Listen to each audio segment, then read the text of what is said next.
Hello Virgo. So I finished up that special twin flame reading for you guys, and Archangel Michael came through and said that I actually need to do a kind of like an educational message to help everyone. So this will be the first one that I've done of this. I know I've mentioned doing it before, but this is the first one where it's not a reading. It's just truly to impart some information to help you with your journey, because twin flames really are at a pivotal point right now. And if you're not a twin flame, which majority of people are not, because twin flames, they really are indeed rare. There's only 208,000 in the world. There's not many of them. But for twin flames that are out there, this is a pivotal time. It is a very important time for twins. Union is upon us, union is starting to occur, but there are some things that, because we are in the midst of our timeline. Twin flames are, so there is a timeline. Most of us will actually be in union. The schedule is to have everybody, or, there's going to be some outliers, but in order for that to occur, there's a bunch of healing that has to happen. But for others, everybody has a different timeline. It's not going to happen at the same time for everybody. And that's because we all have different things that we're learning, different things that we're developing, growing, healing, releasing. But one of the things that's a block, in that video I mentioned that things are not what they seem in your union, and that many twin flame unions will have a third party involved in their union. But it's not what you think more times than not. It's not what you think. Typically, these are situations where it's a lover, a partner, a spouse, ex-spouse. But a lot of times it's a partner that it's like an ex, but they keep bouncing back to that person. And what tends to happen is, now these are the norms, there are going to be things outside the norm, but typically what happens, if there is a third party involved, he will continue to go back to this ex, this person of his, and can't seem to break the ties with that person. Well, meanwhile, the divine feminine's like, what in the world? He's a cheater, he's lying, he's deceiving me. Well, not lying, because he won't come right out and lie. He just won't share the details of what's going on. But he'll just keep disappearing and keep going back to this person. And it doesn't make sense. But what I found with all my clients and my own experiences is that things really are not what they seem. What you'll find, and not what they seem, in a couple different areas. So there's like the physical area. So you may find once you do come into union that, he was physically stuck in a contract with her. Maybe they shared property, or they had a shared business. For some, there's like shared estates. Like a family member had passed and there was a shared estate, but he had to continue to play nice and be in this agreement to get his portion of the estate. But there's truly a contract, a binding contract that kept him stuck. Now with many of the others, what you'll find is, you might find both actually with some of them, but you'll find it's actually a spiritual contract that keeps him stuck. And it's usually a contract with a feminine. And it's funny because the feminine, and I have all these clients, and there are some actually true males that are actually the divine feminine. They open up first. But they get so frustrated, why do they keep going back to that person? And why won't they break themselves free? And why don't they see what this is? And they really get mad at their twin, and they get mad at that person. Because they're like, oh my gosh, this person's really wrecking their life. They're keeping this from moving forward. They're keeping us all stuck. Because what you'll find with twins is when you have things stuck in the union, other areas of your life get stuck too. Now, bear in mind, divine timing is at play. So they will often have you hanging, suspended, stuck in a moment, while they're taking care of other things for you, for them, for the other parties involved, because there's a lot of factors. But you'll be stuck, and you'll be like, why is this person impacting our union? What in the world is going on? But I have found with nearly all of my clients in that situation, as well as myself, that it's actually the contract with the divine feminine from a past life, and then that person is now with your twin in this lifetime. To share a little bit of my experience, so my twin kept going back to an ex of his, and if you would have asked him, he'd probably be like, I don't know why I keep going back. It's not good. I don't understand. I don't know why, but I feel obligated, or I feel stuck. He probably kind of felt a sense of like being controlled, like pulled back to that, and not understanding why. So I had a past life regression 4.5 years ago, and this woman had done this past life regression, and it was a life of mine, and I had this husband, and our child had drowned at a very early age, about 5 years old, and then this husband of mine was like leaning over my face as I was passing away, also very young myself, saying that he was never going to let me go. I'm never letting you go. So the woman that had done my regression was asking me a bunch of questions, and I wasn't giving her answers, and so she said to me, whatever it is with this lifetime, is going to have to be healed and released, and you are going to figure it out, and you are going to heal and release it. But that is why you are stuck in every area of your life, because of what happened in that lifetime. So you need to figure it out in order to move forward. And so here I am like, no, that's why I paid you to help me figure it out. But there was no information coming from me on that. She said, nope, it's all on you. You've got to figure it out. So fast forward, probably about 1.5 years ago. Oh my gosh, probably almost 2 years now. I was doing dishes, and typically Jesus will come in and tell me I have to cancel a soul contract with someone when I'm doing dishes. So I was told that I had to cancel a soul contract with someone. And so I said, you know, okay. And I sat down, and in comes this husband of mine from that lifetime. And as I'm staring at him getting ready to cancel a soul contract, his face morphed into the face of my twin's ex. I went to proceed forward because when you do soul contract cancellations, you ask, you know, that person if they would like to cancel the contract with you. If they say no, you just let them know you're going to proceed and move forward, and it will still be effective. So I asked her if he wanted to cancel a soul contract with me, and she said no. She was very angry, furious. And I said, well, okay, I respect that, but I'm going to cancel it. And so did that. So I thought it was effective, but it wasn't. It did what it was supposed to at that time, but it was not completely over yet. So I was told, again, doing dishes, it's always like I'm always zoning out. It must be because I zone out and I stare out the glass doors and they catch me. But again, Jesus popped in and he said, you know, it's time, child. And I'm like, it's time for what? It's time to end a soul contract. And I'm like, oh, okay. And so I sit down, and I had never seen this past life of mine in its entirety. Because what happens is people are always like, oh, I want to learn about my past lives and I want to do past life regressions. They will not allow you to see your past lives unless there's something you have not learned from that, or something you need to heal from that. Because if you've learned everything from that life and you've released it, there's no need to go back and relive it and see it. But they will bring those lifetime experiences to you if you have not healed them at the moment that it is time for you to heal and release it in order to move forward. So I sit down, and they finally show me this past life in its entirety. And this husband of mine was very physically abusive, verbally, sexually abusive, not just with me, but also with our young child. And he had let our child drown on purpose. And he was glad that our child drowned. Well, our child is my twin flame.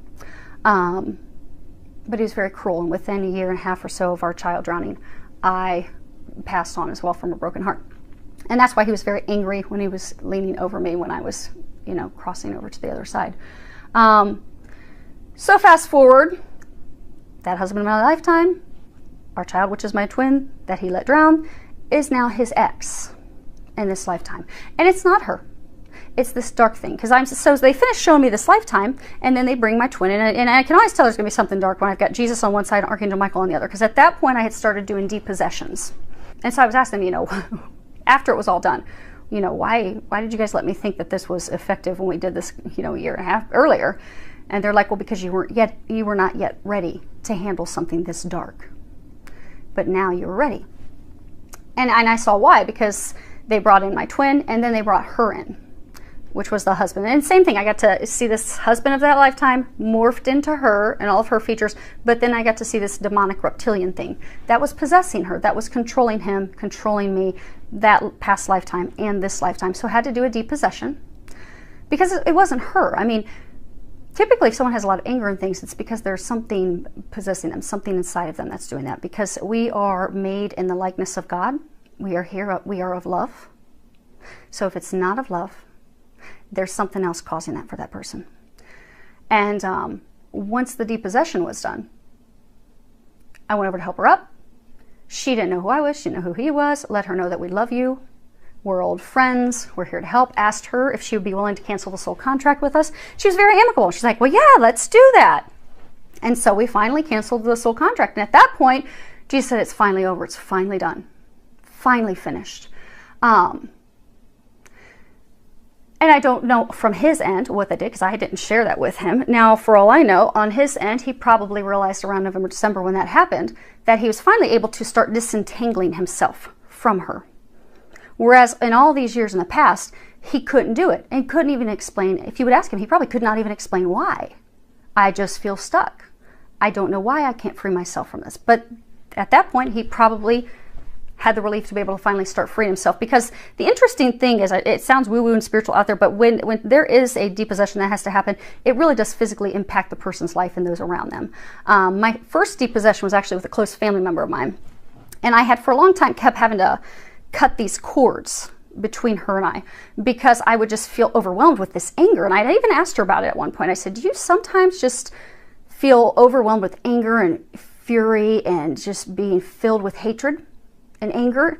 And she's like, yeah, I do. And I don't know why. And I don't know what to do about it. And I'm like, okay, well, I just had continued to cut the cords. And one day I was told I had to sit down and do a soul contract cancellation. So I sat down, at Jesus on one side, Archangel Michael on the other. And in comes this family member of mine, and then her face morphed into this reptilian, demonic-looking thing. And one of its arms sprouted out to go and grab me, and Archangel Michael cut the arm off and said, no, not anymore. You're done. It's over today. And Jesus leaned over and told me, tell it to get out of her, child. Command it to get out. And I was like, no, because I was terrified. I was physically trembling. I've never been so scared. And I'm like, no, Jesus, you tell it to get out of her. And he's like, no, little one, you have to realize your power. Command it to get out of her. And I'm like, no. Archangel Michael, can you tell it to get out of her? And he's like, no, little one, it's your time. You have to do this. I'm like, okay. And so commanded it to get out. It was probably the weakest sounding command ever, but it worked. It was effective. It got out of her. I did not tell this family member of mine that until a few months later. We were talking. I asked her, how are you feeling? How have you been doing? And she's like, good. And I said, well, that anger that you were having, are you still having that anger? And she's like, no, I'm not. It's like completely gone. And so I, knowing the date of when we did depossession, asked her, I said, oh, so has it been gone for about 3 months? Maybe it stopped around this time. And she's like, yeah, actually, come to think of that, it's exactly when it stopped. She said, it's just great. I don't feel the sadness, the depression, the anger, this total hatred, fury coming out of me. She said, I'm just so happy again. I feel amazing. I don't even know why. So these things sound spiritual when we went out there, but they really do physically manifest in our lives. So with that being said, things are not what they seem with your twin. So if you are in a love triangle with your twin and they continuously go back to someone, please know that there's something spiritual to that. There's a lesson that they're needing to learn. There's a lesson that you're needing to learn. It's likely a soul contract between you and that person. It could be a contract between them. Now, what I've seen with most of my clients, it's a contract between the divine feminine. Because with this twin flame journey, it's the divine feminine that starts to give birth to this union, to start to do the work. So a lot of the stuff stems with contracts with the divine feminine. But what you'll also find with twin flames is one or both of them is going to have someone, a family member, a close friend, a lover, an ex, that is possessed by something demonic, typically. Because there's a spiritual war going on. And the dark do not want twins, which we are here embodying love. That's what it is. We are God's love incarnate. There's a spiritual war going on. Dark does not want that love to be spread. So they will attach to your loved ones to try and stop that from happening. So you will find that. So with that being said, things are not what they seem. So if you're in a love triangle, work on overcoming the fear, and because bottom line, it all stems down to fear. You're fearful that this person is going to keep you from coming to union with your beloved.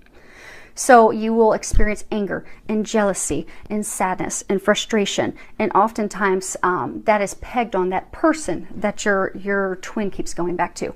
But it's not them. It's really a lesson. It's something you may need help. You may need a professional healer to help you and assist you with that. But if you're not to that point and you're not being guided to do those things yet, at least be able to overcome those emotions and come from a place of unconditional love and understanding, and know that this is, when the time is right, you will discover what that lesson is. That is to free the two of you from that when the time is right.